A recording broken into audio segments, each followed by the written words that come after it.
What's up guys, it's Bailey. Welcome back to the channel and thanks so much for tuning in. This video is going to be all about my favorite hot pink purpley based lip products. I recently reviewed the Bite Beauty Outburst Longwear Lip Stains and the shade Strawberry Frosé just put me in this mood. It's like such a vibrant, energizing shade. Maybe that's just me, but I love a good hot pink, and this one in particular just has something special to it. Maybe it's that, purpley fuchsia subtle undertone to it that just, it's been doing it for me. And so kind of like I recently did with the hot coral lip picks that I posted a couple weeks back, I can link to that if you want to go check it out. I thought I would round up my favorites of this tone as well. And a lot of you guys suggested I make that a series, so I don't think anyone requested this shade of pink specifically, but it's what I was inspired to do, so let's go ahead and dive into them. This being one of them, obviously. I just put up a video or a review of these if you want to go check it out, but I'll swatch it here again for you just in case this is the only shade you're interested in. This definitely wins the medal for longest lasting lip product of all those I'm going to mention today. I talked about that as being a very differentiating factor because the shade, I don't think it's so much unique, but the fact that you get this intense pigmentation, this balmy finish, really comfortable wear, and yet it lasts so long. It really stains your lips, so you gotta be careful if you're not prepared for that, but oh my goodness, it will last on you all day. While we're on the lipstick train, let's just go ahead and talk about a few more of those, but do know that I have like a mixture of finishes like sparkles, mattes, as well as products, glosses, balmy lipsticks, a little bit of everything coming up, but just a few more lipsticks for now. Next up is from Urban Decay. I also talked about this as being a very close shade dupe in that Bite Beauty review video. This is the shade Menace, and it is a comfort matte. However, of all the mattes that I'm about to, well, I have two more mattes coming up, this is the least matte looking, I guess. So it's the closest in terms of shade to Strawberry Frosé, but just without that balmy sheen. The next two I have are from L'Oreal. They're part of their matte lipstick line, and these are pretty stinking matte. The first up is Matte Mandate, or 712, and this is the one that I, again, mentioned in that previous video because it is closest to that Bite Beauty lip shade.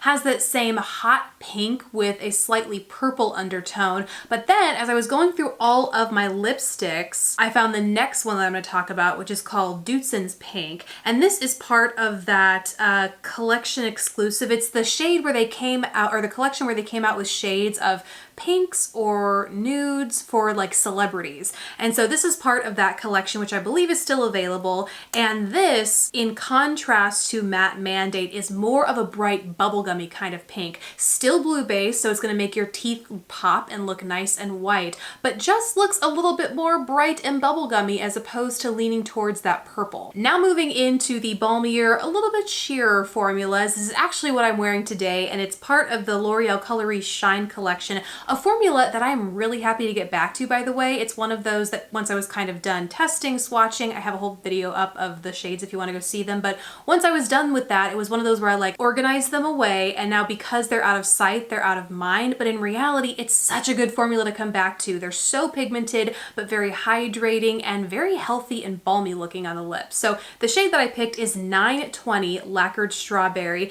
and despite me saying that they are sheer, I mean, there's a lot of pigment to be had there. Surprising amounts of pigment in pretty much all of these shades, and they're just so comfortable and beautiful on the lips. Finally, my last two picks are closer to a glossy texture. First up is Katy Perry and CoverGirl's collab, the Katy Cat Gloss, in the shade Kitty Karma. I love how cute this packaging is, but as packaging aside, the formula with this is kind of like a hybrid gloss slash lipstick. Like, it's very high shine, but it's also very opaque, especially as far as glosses go. It's more opaque than the other gloss option I have at the very end of this video, but it is a bright pink and has a little bit more of a metallic shift as opposed to something sparkly, and that fuchsia really comes through in that shift. So that's a really unique shade. And then my last pick is from the Smashbox Gloss Angeles collection. This is such a fun one. It is in the shade Sheen Writer. Again, I have a swatch video of all of these shades as well, and I was so surprised by the pigmentation of this when I first applied it. While it is opaque, I think think there's a noticeable difference between the opacity of the Gloss Angeles versus the Katy Kat gloss. The Gloss Angeles is a little bit more sheer, a little bit more glossy by comparison, as opposed to the sheen coming from that metallic shift in the Katy Kat gloss. And then the glitters in the Gloss Angeles are also a little more multifaceted. Like, yes, you have that purpley fuchsia, almost kind of a bluey shift in some parts, but then you also have gold shimmers in here as well. So some might find that more wearable. However, the glittery chunks in here are somewhat large. It's not like a soft shimmer, like they definitely do come through, but I think it's such a fun finish for the lips. And those are my picks for bright pink, kind of fuchsia leaning lips. I'd love to hear your thoughts on these. Hopefully you found a shade or two that you might pick up or pull out of your collection for the warmer summer months, or just in general, whenever you want a fuchsia-y pink. Let me know what you think of this video, what you think of the idea of doing this as a series over the course of like multiple different lip shades, and if you like it, let me know what lip shade you want to see next down in the comments below. Thank you guys so much for watching. Please don't forget to subscribe if you haven't already, and I'll catch you in the next video. Bye guys.